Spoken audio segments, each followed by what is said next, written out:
لا حول ولا قوة إلا بالله، لا حول ولا قوة إلا بالله. أقسم بالله أنا ما عارف أقول إيه. أقسم بالله كمان مرة أنا مش عارف أقول إيه. منكم لله، منكم لله. بيراميدز بقاله ماتشين بيتغلب وأنتوا مش عارفين حتى تتعادلوا معاه. إحنا شبعنا تعادلات بس مش ناقصين هزيمة. أنا عايز أفهم واسال كل الزملكاويه باداره بلاعبين بجماهير بكل الناس اللي موجوده وبتشجع الزمالك، مفيش ابن من ابناء النادي يدرب الفريق للدرجه دي؟ نادي الزمالك ما عندوش ابن من ابناء النادي مدرب شاطر يدرب الفريق؟ انتوا ماليين استوديوهات التحليل، رضا عبد العال مقطع الدنيا ومقطع سمكه وديلها في استوديو التحليل، وغيره وغيره وغيره وغيره. مفيش واحد يوحد الله يقدر يدرب الفريق يكون قلبه على الفريق ويطلعنا من اللي احنا فيه دوت.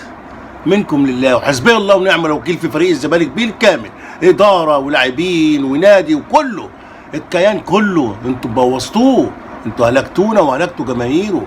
حرام عليكم، اتقوا الله، اتقوا الله فينا. انتوا ايه ما بتحسوش؟